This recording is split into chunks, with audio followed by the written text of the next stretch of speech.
సైబరాబాద్ లో భారీ భూ కుంభకోణం బట్టబయలైంది. గండిపేట ప్రభుత్వ భూమి వ్యవహారంలో వైసీపీ మాజీ ఎమ్మెల్యే పాత్ర వెలుగు చూసింది. 1500 కోట్ల విలువైన భూమిని ఫేక్ జీవోలతో కొట్టేసేందుకు యత్నం చేశారు. భూదందాలో నిమ్మల రాజేష్ రెడ్డి, వేణుగోపాల్, సాయి కిరణ్ ను అరెస్ట్ చేశారు. వైసీపీ మాజీ ఎమ్మెల్యే బొల్లా బ్రహ్మనాయుడు, బొల్లా రమేష్ పై కేసు నమోదైంది. సర్వే నెంబర్ 18 ప్రభుత్వ భూమిపై నకిలీ పత్రాలు సృష్టించింది ఈ ముఠా.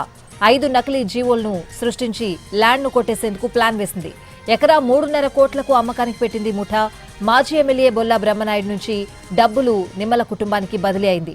నిందితుల ఇళ్లలో సోదాలు చేసిన పోలీసులు ల్యాప్టాప్లు, మొబైళ్లు, బ్యాంక్ పాస్ బుక్స్ స్వాధీనం చేసుకున్నారు.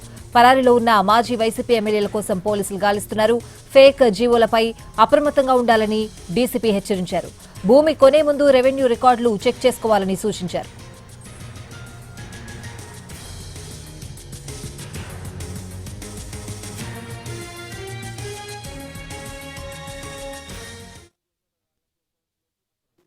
అదే బొల్లం అతను అకౌంట్ నుంచి కనుక డబ్బులు వచ్చాయి, అది నిజం. రమేష్ నుంచి కూడా డబ్బులు వచ్చాయి, ఈ బ్రహ్మనాయుడు అకౌంట్ నుంచి కూడా వచ్చాయి. ఇంతవరకే వాళ్ళని పాత్ర ఫిక్స్ చేస్తాం. ఇది మొత్తం ఒకటి 360 డిగ్రీస్లో చూసినప్పుడు హోలిస్టిక్ టోటల్గా టోటాలిటీలో చూడాలి.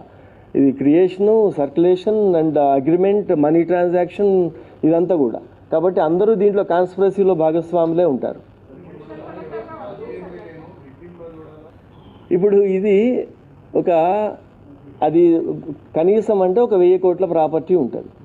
దీంట్లో ఒక 30 కోట్లు 25 కోట్లకు అగ్రిమెంట్ చేసుకోనో ఏదో దిగాడు. అంటే ఎవరైనా సరే ఒక ఎంటిక కట్టినాము, కొండ వస్తుందని, కొండ రాలే, ఎంటిక పోయింది కాబట్టి ఇతను విక్టిమా అంటే కరెక్ట్ కాదు. ఇది ఎవరైనా సరే ఈ ఇన్వెస్టర్లు కానీ ఇటువంటి ఫేక్ జీవోలు లేకపోతే ఇలాంటి మ్యానిపులేషన్స్కి బ్యాక్ ఎండ్ నుండి ఫైనాన్షియల్ సపోర్ట్ చేసినట్టు కూడా కాన్స్పిరేటరే, యాక్టివ్ ఇన్వాల్వ్మెంట్లోనే భాగస్వామిగానే